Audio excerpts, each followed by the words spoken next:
The whistle blew sharp and clear across the soccer field, cutting through the chatter of parents on the sidelines. Jake Thompson, clipboard in hand, jogged toward the cluster of 12-year-olds catching their breath at halftime.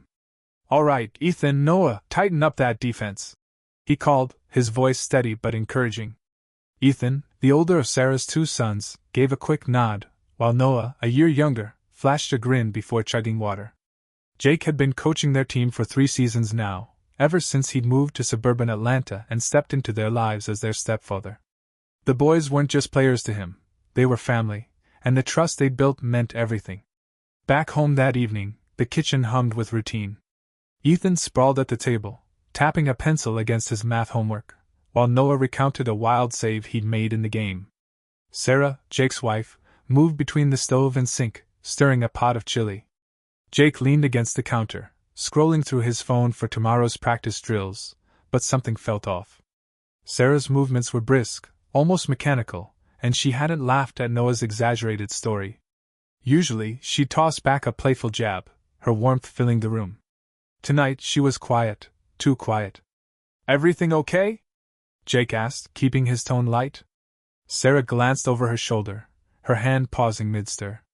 "Just tired," she said, turning back to the stove. The answer was short, clipped, and it landed like a stone in Jake's gut. He let it go, chalking it up to a long day. Sarah ran a local nonprofit, always juggling meetings and events. Tired made sense. Didn't it? Over the next week, the cracks widened.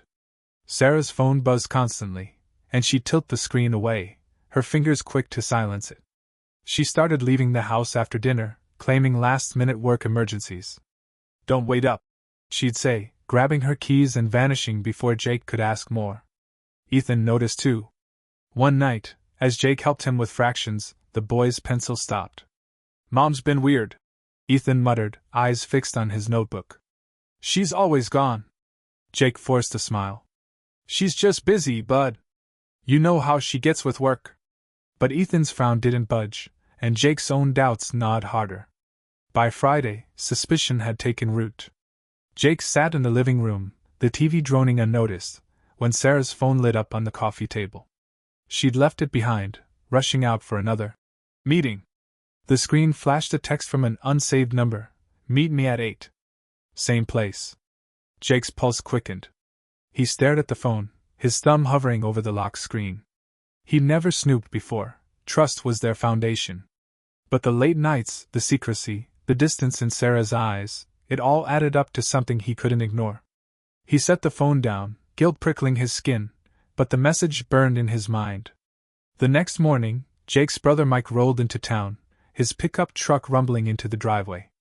Mike, a few years younger, was a contractor who traveled for work but always made time for family. The boys lit up when he arrived, tackling him with hugs as he tossed them a football from his truck. "Missed you, Uncle Mike!" Noah shouted, already sprinting to the backyard. Jake grinned, the tension easing for a moment. Mike's visits were rare but always a boost. His easy laugh and no-nonsense attitude were exactly what Jake needed. Over coffee, while the boys played outside, Mike leaned back in his chair, studying Jake. "You look stressed, man. What's up?" Jake hesitated, then spilled it all: Sarah's late nights, the cryptic texts, the cold shoulder. Mike listened, his jaw tightening.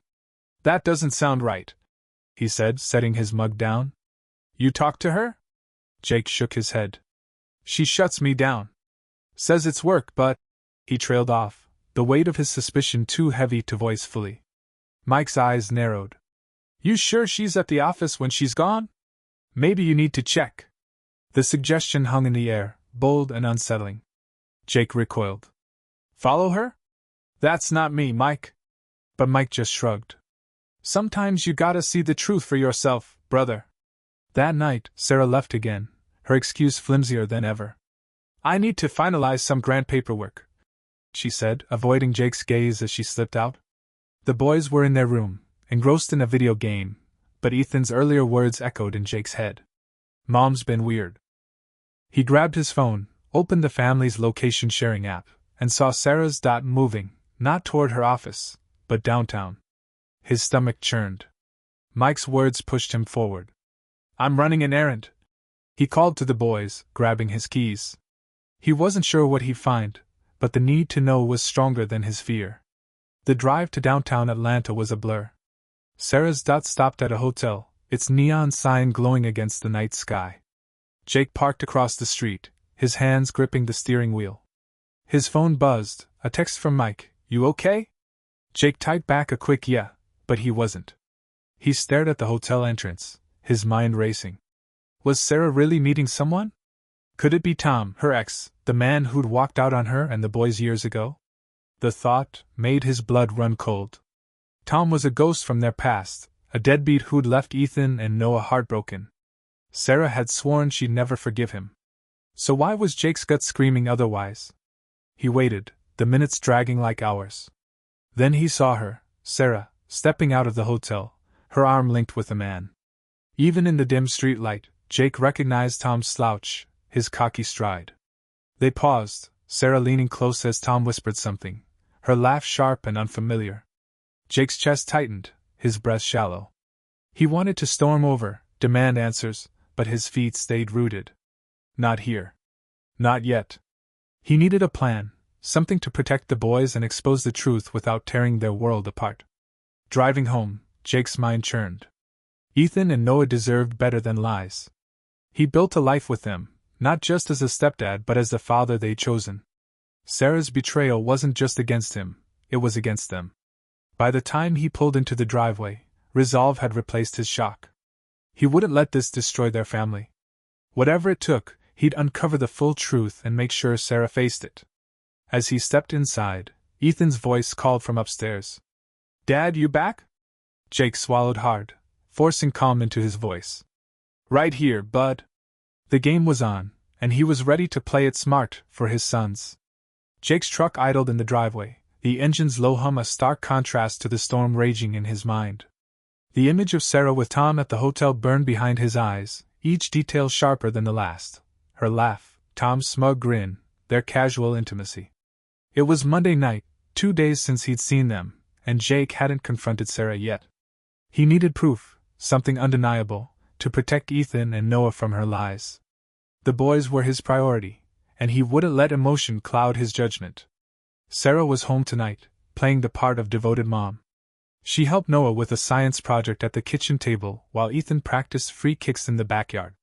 Jake watched her from the doorway, her movements practiced but hollow. She hadn't mentioned the hotel, and her phone stayed glued to her side, buzzing occasionally. Each vibration twisted the knife in Jake's chest. He forced a neutral tone. "Need help with that volcano, Noah?" The boy grinned, oblivious to the tension. "Nah, Mom's got it, Dad." Sarah's eyes flicked up, meeting Jake's for a split second before darting away. Guilt? Defiance? He couldn't tell. After dinner, Sarah announced another work meeting and left, her car peeling out too fast. Jake's phone pinged with her location, downtown again, the same hotel. His jaw clenched.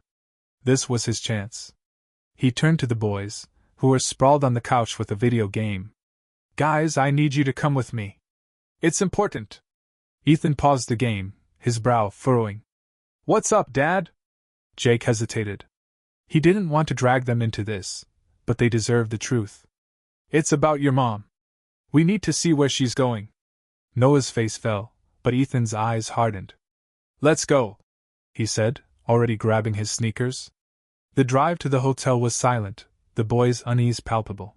Jake parked a block away, the neon glow of the hotel sign casting long shadows. "Stay close," he told them, his voice low. They slipped through the lobby, blending with the small crowd. Jake's heart pounded as he scanned the room.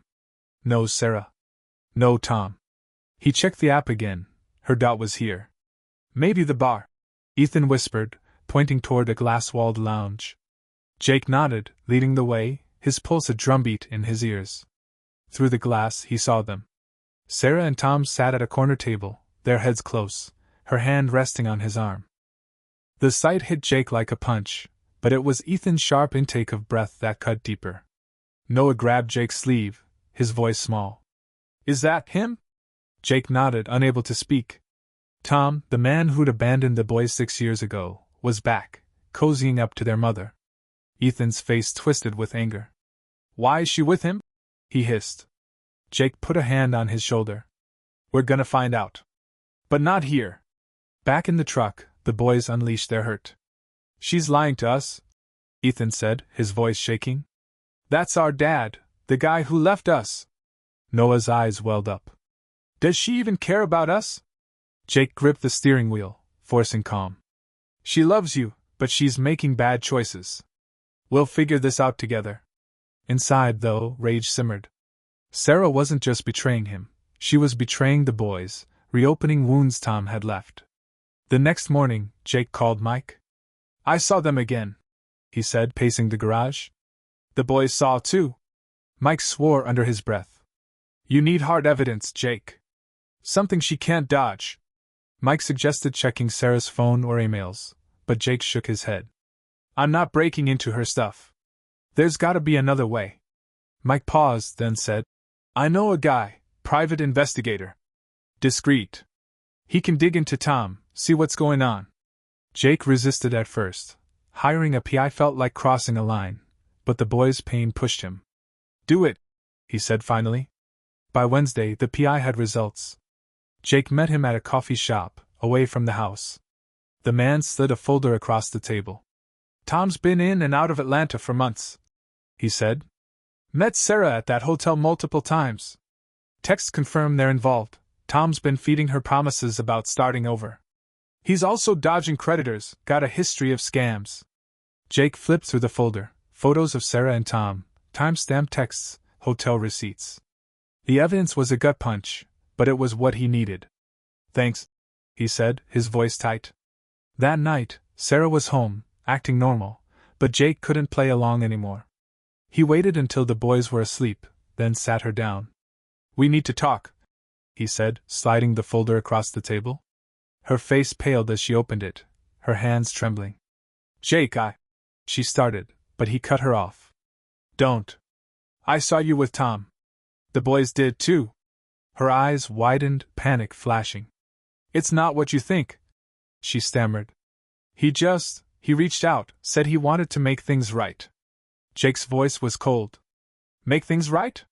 By sneaking around? By lying to us? Sarah's mouth opened, but no words came. She knew she was caught. Jake stood, his decision clear. I'm not doing this now. The boys deserve better, and so do I. He walked away, leaving her with the folder. Upstairs, he checked on Ethan and Noah, their steady breathing a reminder of what mattered most. Sarah's betrayal was a wound, but Jake wouldn't let it destroy their family. He'd protect the boys, no matter what. The PI's report hinted at Tom's shady dealings. Jake sensed an opportunity. If Tom was playing Sarah, maybe he could expose them both, not just to her, but to everyone. A plan began to form, one that would turn this betrayal into a reckoning. Jake's hands were steady as he uploaded the audio file to his laptop, but his heart raced. The recording, a snippet of Sarah's hushed phone call with Tom, captured by the PI, laid bare her betrayal. I can't wait to see you, she'd whispered, her voice soft with excitement. Jake doesn't suspect a thing. The words stung, but they were the ammunition Jake needed. Tonight, at the community center's annual gala, where Sarah was set to receive a Volunteer of the Year award, he'd expose her lies. Not for revenge, but for truth, for Ethan, Noah, and himself. The gala was days away, and Jake spent every moment planning. He confided in Mike, who'd stayed in Atlanta to support him. You sure about this? Mike asked, leaning against the truck in Jake's driveway. It's public. Big move. Jake nodded, his jaw tight. She's been lying to everyone, us, the boys, her friends. They deserve to know who she really is. Mike clapped his shoulder. I'm with you. Just keep the boys first. Jake agreed. Ethan and Noah knew about the plan, and though their faces showed pain, they backed him. She can't keep doing this, Ethan said, his voice hard. Noah, quieter, added, I just want it to be over. Friday night arrived, the community center buzzing with chatter.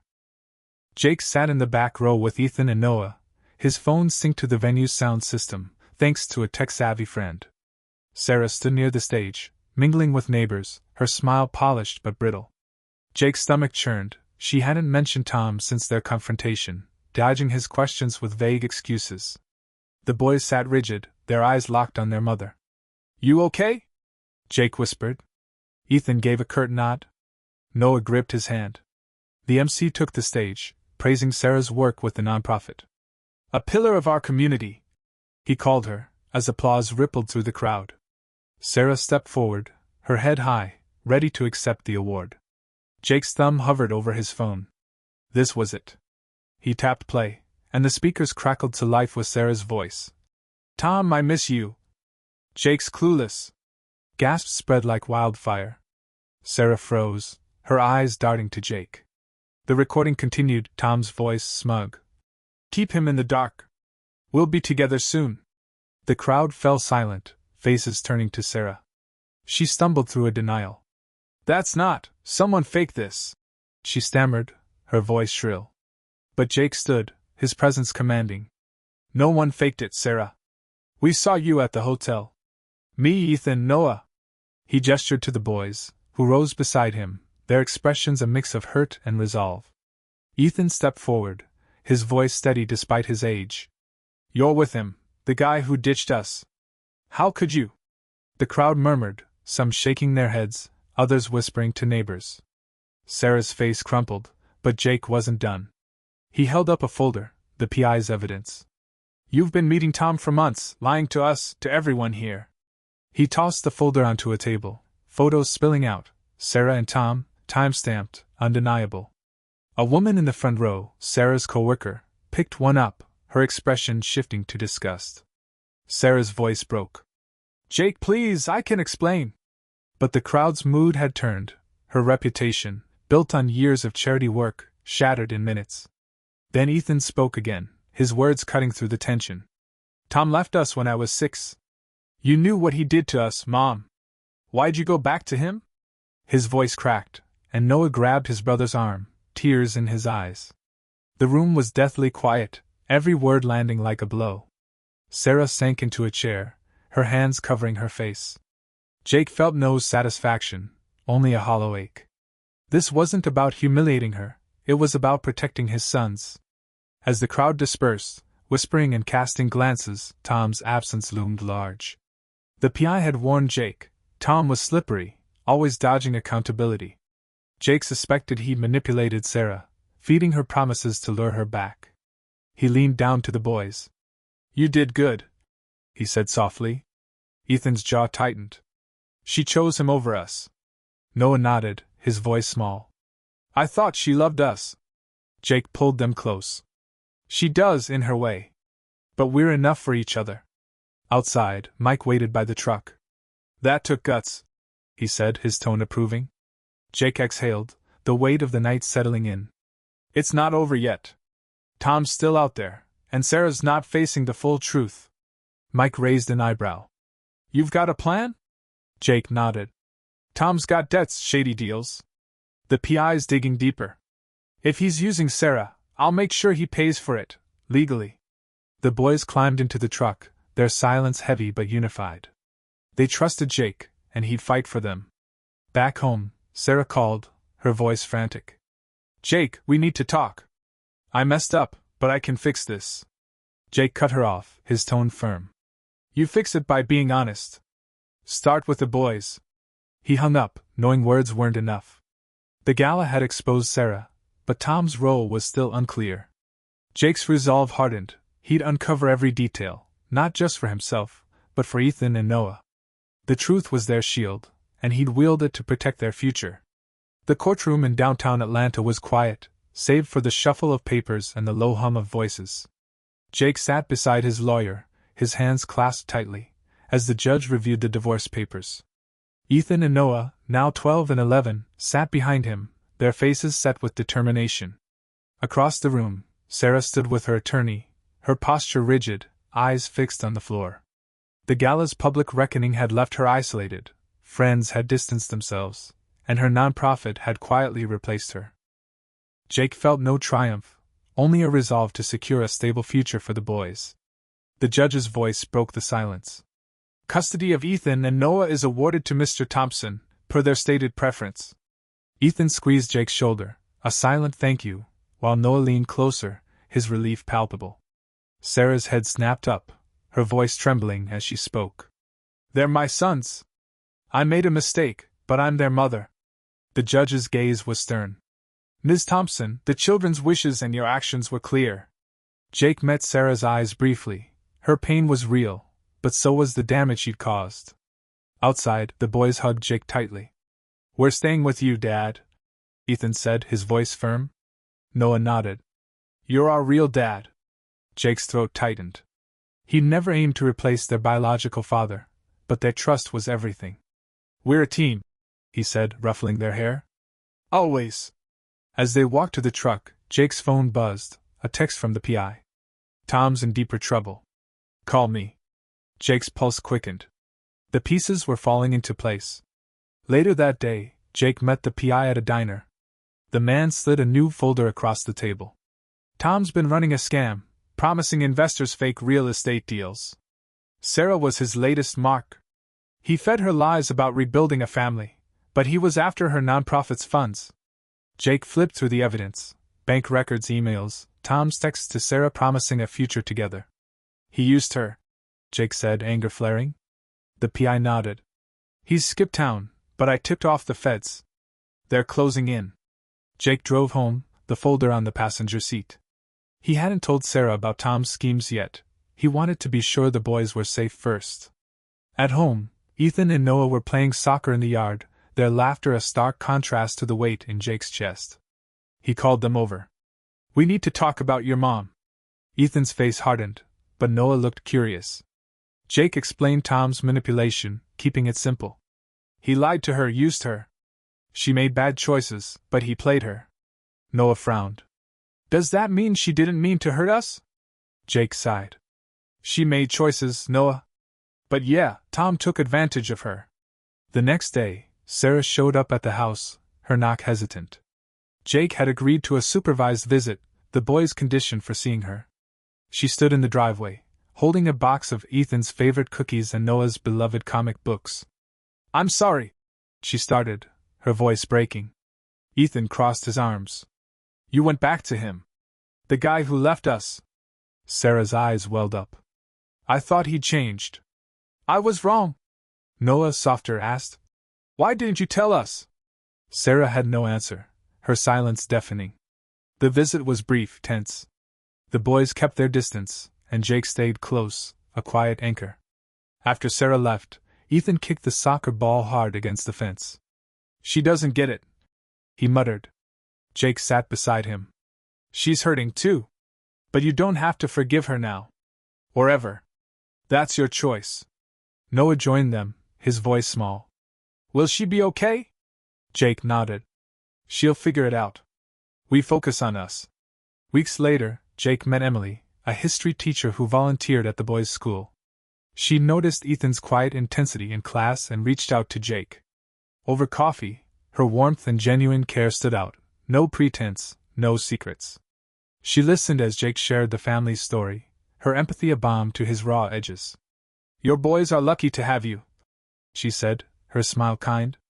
Jake felt a spark, cautious but real. He introduced her to Ethan and Noah, who warmed to her quickly, laughing at her stories of ancient battles. Meanwhile, Sarah moved to a small apartment, her life stripped of the community's admiration. Jake heard through Mike that she'd started therapy, grappling with her choices. The boys weren't ready to rebuild with her, but Jake encouraged brief visits, always supervised. "It's for you to decide what she means to you," he told them. Ethan shrugged, still angry, but Noah seemed open, if guarded. The PI called again. Tom had been arrested in Miami, charged with fraud. Jake felt a grim satisfaction. Tom's lies had cost Sarah everything, but the law would handle him now. Jake focused on rebuilding. Emily became a steady presence, joining them for soccer games and movie nights. The boys started smiling more, their trust in Jake unshaken. The wounds from Sarah's betrayal lingered, but the family's bond grew stronger, a foundation for whatever came next.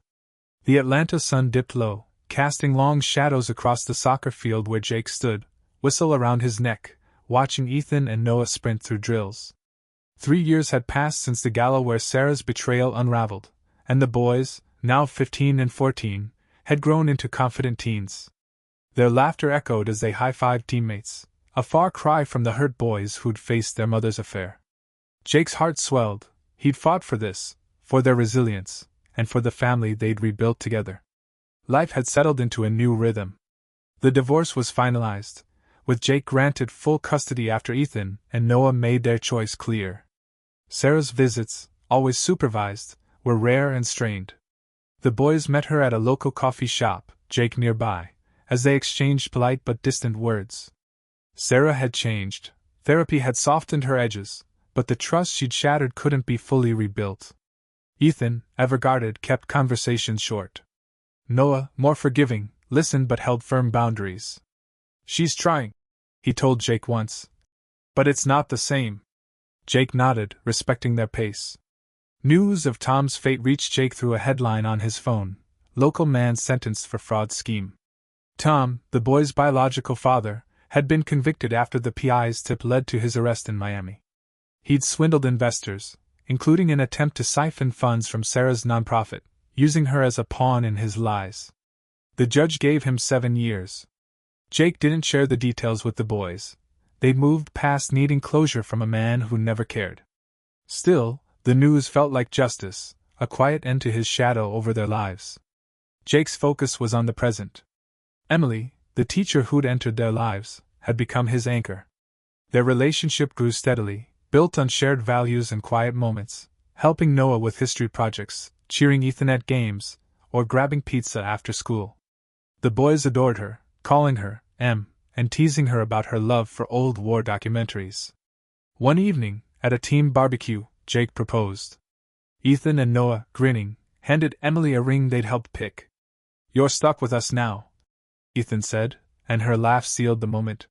They married in a small park ceremony, the boys standing proudly as Jake's best men. 6 months later, Emily gave birth to Lily, a bright-eyed girl who brought new energy to their home. Ethan and Noah doted on her, teaching her to kick a tiny soccer ball before she could walk. Jake watched them, marveling at their strength after all they'd endured. Emily's love for the boys was unwavering. She never tried to replace Sarah but built her own bond, grounded in respect. "You've got a good thing here," Mike said at Lily's first birthday, clapping Jake on the back. Jake smiled. "Better than good." Sarah's life had taken a different path. She'd left the nonprofit world, taking a low-key job at a bookstore. Therapy helped her face her mistakes, but the community's trust was gone. During a visit, she handed Noah a letter, her handwriting shaky. "I know I failed you," she said, her voice low. "I'll keep trying to be better." Noah read it later, his expression unreadable, and tucked it away. Ethan refused to open his. "She made her choice," he told Jake. "We're good without her." Jake didn't push. Forgiveness was their call. As Ethan and Noah neared high school graduation, they set their sights on the Navy, inspired by a recruiter who'd visited their school. "We want to make you proud, Dad," Ethan said one night, showing Jake their enlistment papers. Noah nodded. "You stuck by us. We're gonna do something big." Jake's chest tightened with pride. "You already have," he said, pulling them into a hug. Their resolve mirrored his own, steady, purposeful, unbreakable. Sarah's final visit before the boys left for basic training was quiet. She brought photos from their childhood, a gesture to reconnect. Ethan accepted them with a nod, but Noah spoke up. "Mom, you need to keep getting help. No more bad choices." His tone was firm, a young man setting terms. Sarah agreed, tears in her eyes, promising to continue therapy. The boys didn't cut her off, but their bond with Jake, and now Emily and Lily, was their true home. The visits remained cordial, a bridge kept open but rarely crossed. Jake stood on the porch one evening, Lily asleep on his shoulder, Emily beside him. The boys were inside, packing for their next chapter. "We made it through," Jake said, his voice soft. Emily squeezed his hand. "You built something real here. They're proof of that." He looked out at the darkening sky, the weight of the past finally lifting. Tom's downfall, Sarah's consequences, and the boy's strength had closed one chapter. This one, filled with love, trust, and Lily's tiny giggles, was just beginning. The journey had taught Jake a truth: betrayal could wound, but it didn't define them. He'd chosen to protect his sons, to rebuild with honesty, and to embrace a future untainted by lies. As Ethan and Noah stepped into their dreams, Jake knew they carried that same strength. Their family, forged through pain, stood stronger than ever.